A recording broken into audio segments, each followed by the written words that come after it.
are reestablishing the core management activity areas that will focus on clean buses, on-time performance, and courteous operators. I'm going to brag about something pretty pathetic, but it's a sign that we're going in the right direction. The last 4 months, we had an on-time performance record of 70% or higher. That's not very good, but it was 65. So we had 4 months of 70% or more performance. The reason I bring it up is somebody went through the last 10 years of on-time performance. In a 10-year period, we had 2 or 3 times in 10 years where we had 2 months in a row of 70% or higher. Isn't that terrible?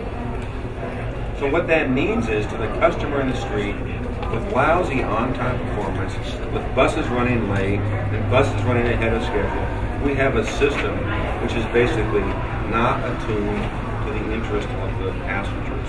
We bought big buses because they look pretty slick, but big buses mean wider headways and worse service. We have 14 bus rapid transit lines with free running time. Is anybody here an operator besides me? I was a bus driver here 10 years. In transit? In transit. So when you're driving down a route of line, what are you thinking about the bus operator?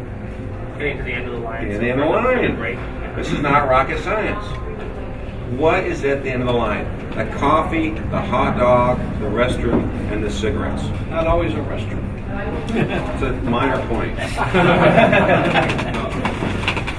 When we have 14 major lines on the biggest streets in the country, and we tell somebody you have a 25-mile long line with no time points, what is this guy going to do?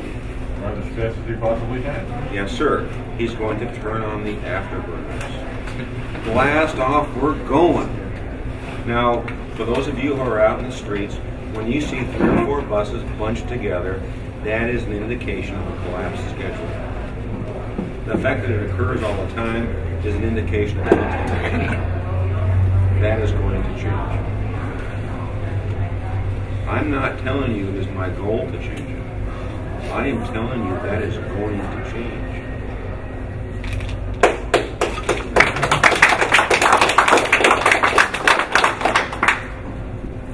I must tell you one funny story. This was an important meeting because it told me how much work we have to do. We missed an owl trip. You know what an owl is? Everybody, a late night trip? It's an overnight bus. Yes. I've read. What is it? Will you stop that? 11 p.m. to 4 a.m. or something? All right. Yeah. If you miss your connection, you wait an hour. Yeah, it's an hour headway, hour between buses. So canceling that trip is an unforgivable sin. So we miss a trip. So some guy complains. Now, an easy response from management is to say, well, who's going to ride a bus at 1 a.m. anyway? Well, which was the response. Completely incorrect response. So I arranged to meet with 5 very high officials at MTA, and they know that my roots are in bus operations. So they come in to meet on this exact topic, the cancellation of 1 trip. So they come in, and I say, what happened? Well, traffic was real heavy, and the guy couldn't make it to the far terminal. When I say guy, it could be male, it could be female, I don't know. The guy couldn't make it to the far terminal, so he was so late that therefore he decided not to make the trip. Perfectly understandable. So I say, and we got 5 of these guys there, making a lot of money. So I say, did the operator call in on the radio system that we spent tens of millions of dollars to buy? Did he call in and report that he was late? What was the answer I got? No, that would have been a good answer. It would have been, we'll check. We'll check right away. So then I say, did anybody in radio dispatch, which we spent tens of millions of dollars to buy automatic vehicle locating systems, did anybody identify the trip wasn't made? What was the answer? Well, check. So they know they're coming in to see the CEO. They know what I care about, and the two most obvious questions have not been researched. So at the end of this, you can imagine what I was thinking. At the end of this, I say, what have we learned from this episode? That's the whole point, is to learn. What have we learned? So I give 5 answers that were basically, if my life depended upon it, I couldn't tell you what they were. They were so shallow. So I say, well, let me tell you what I was taught 40 years ago. If you're late, you pull the bus over where there's a telephone. They had landlines at that time, company phones on telephone poles. You pull over, you call dispatch, and you say, I am late. I am not going to get to my far terminal in time to make the return trip on time. Okay? A radio dispatcher, having received the call, will then call a supervisor in the car with a radio. The time I'm talking about, the buses don't have radios. It's primitive. It's pre-technology, what I'm telling you about. The radio dispatcher calls the supervisor and says, bus number 5 ain't going to make it on time to the far terminal. Get a pull-in bus, put him over at the starting terminal on time, have him depart on time. As these buses approach each other, they will meet at a certain point.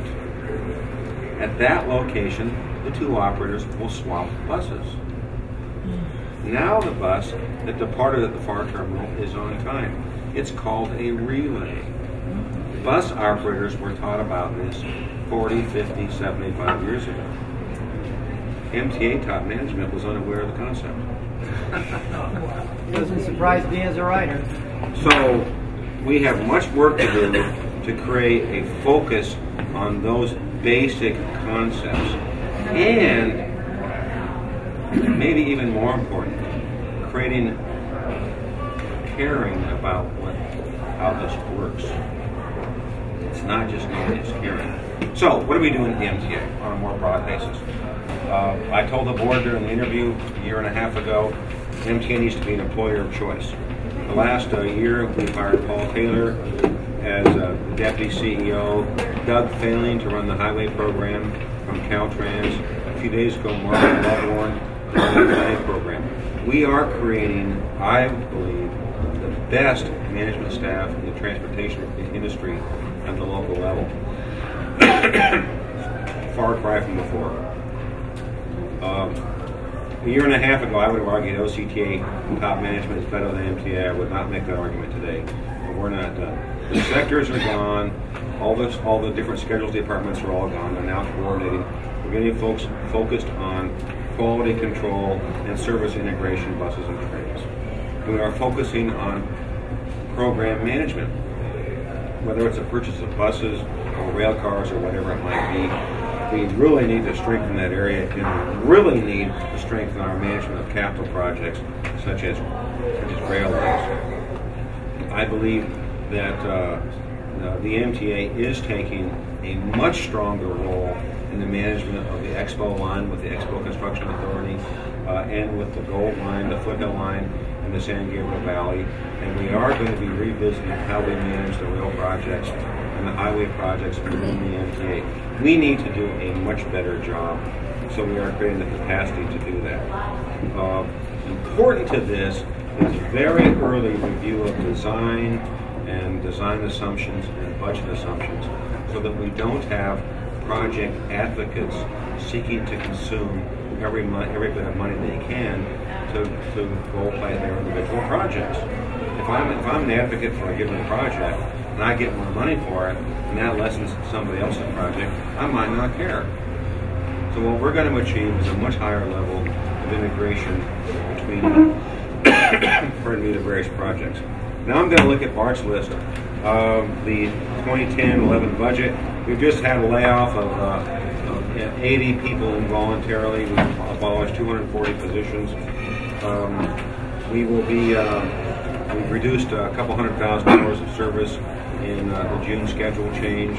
I will tell you, even if we didn't have a budget problem, we're running more service than we need to.